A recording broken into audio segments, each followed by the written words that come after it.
Hello there, welcome back to the FPL Today YouTube channel. I'm JNO and today we are going over my power rankings for the top 5 players you should be considering for your FPL sides in the Fantasy Premier League. Now, disclaimer, this isn't the only 5 you should be considering for your sides, so please in the comments down below do let me know your picks for the power rankings, and potentially they could be included in next week's video if anything changes over the international break. So guys, to help me with that YouTube algorithm, hit that like button, make sure to put those comments in the comments down below and subscribe to the channel, and let's get on with the video. So we are starting off, and I am honoured to be able to start off with this player, Antonio from West Ham. It's been a long time since West Ham assets were as explosive as they currently are right now. And to be honest, you could also put the likes of Benrahma and Fornals as players you could consider for your FPL sides. But Antonio has stood out and has had a massive price increase up to 7.9 million because of his performances, and he's managed to get 40 points in the first 3 game weeks. That's come from 4 goals and 4 assists with an XG of 3.39, so he's only just outperforming his XG, and his XA at 1.90, meaning a lot of the finishes off of his passes have been pretty impressive by the West Ham team. His expected points is only at 30.2, so we do expect his returns to drop slightly compared to what they are currently, but Antonio has been great value, especially if you picked him up at the start of the season for 7.5 million. Before we get on to the next player in the power rankings, we are just going to mention the fact that Fanteam does have a Champions League game, group stage game, coming up shortly. If you've not necessarily had the best start to your FPL campaign or your Fanteam season campaign, you can get involved with the Champions League group stage campaign, where you can get involved with winning some cash money prizes on Fanteam. Slight differences do include the fact that you get 2 transfers each game week and you only have a team of 11, so make sure to pick some starters. So check out the link, top link in the description down below to get involved on Fanteam. Next up on the power rankings is another forward, and it is CalvertLewin, who has risen from 8 million to 8.2 for Everton. Now, he's not had as many points and explosive returns as Antonio, but he has been ticking along very nicely in an Everton side that seem to be trying to create chances for Dominic Calvert-Lewin through crosses and passes into the box from out wide. So far, he's managed 23 points from 3 goal returns, no assists, and he does seem to be on penalties, although ask for Richarlison if that should stay that way.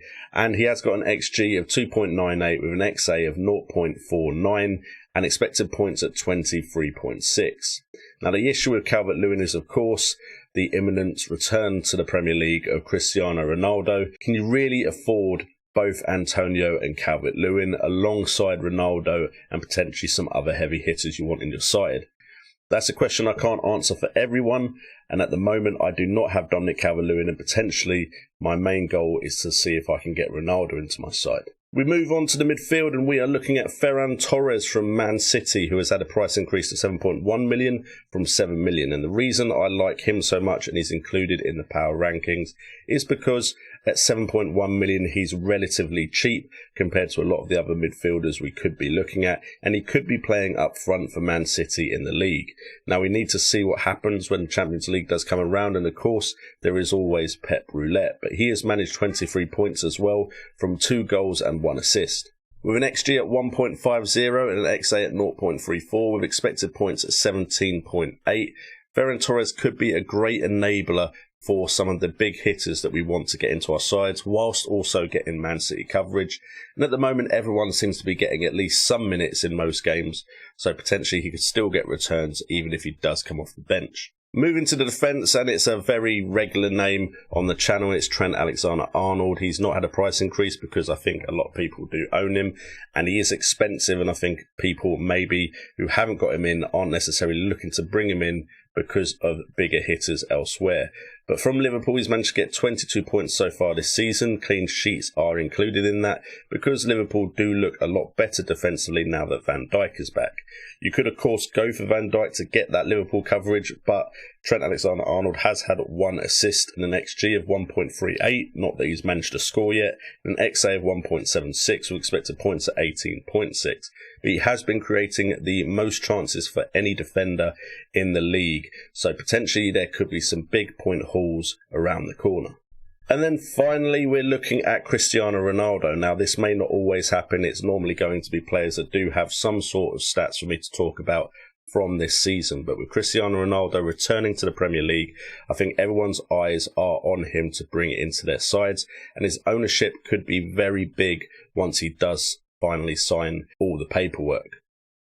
Now, these are his stats from last season at Juventus, and of course, Juventus and the Serie A are a different kettle of fish than Man United in the Premier League. But last season, he did play 33 matches, starting 31 of them, and he had 29 goals and 2 assists. That's almost a goal a game, with an XG of 26.5, which shows he was outperforming his XG, and his XA at 2.8, which means his assist potential was pretty much the same as XA.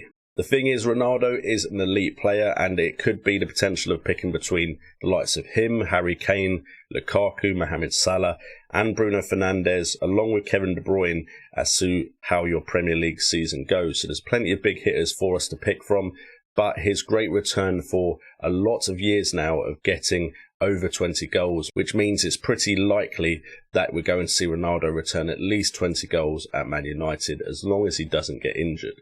The caveat to that, of course, is you could look to the likes of Lukaku, who plays for a Chelsea side that create more chances than Man United do. And of course, you've got the likes of Mohamed Salah, who can have great seasons as well, and could potentially even outscore Ronaldo depending on what happens during the season. But Ronaldo is one of those players, no matter what his age, that he could come into the Premier League and start scoring straight away, a bit like Zlatan Ibrahimovic did when he joined Man United a few years back. Anyway, guys, let me know in the comments down below what you think of these power rankings, and if you're going to get involved with any of these players if they're not already in your FPL sides. Make sure to leave that in the comments down below. Check out Fanteam for their Champions League group stage game coming up shortly, and make sure to hit that like button, subscribe, and hit that notification bell for FPL. I've been JNO, this has been FPL Today, and remember, it's all about the game.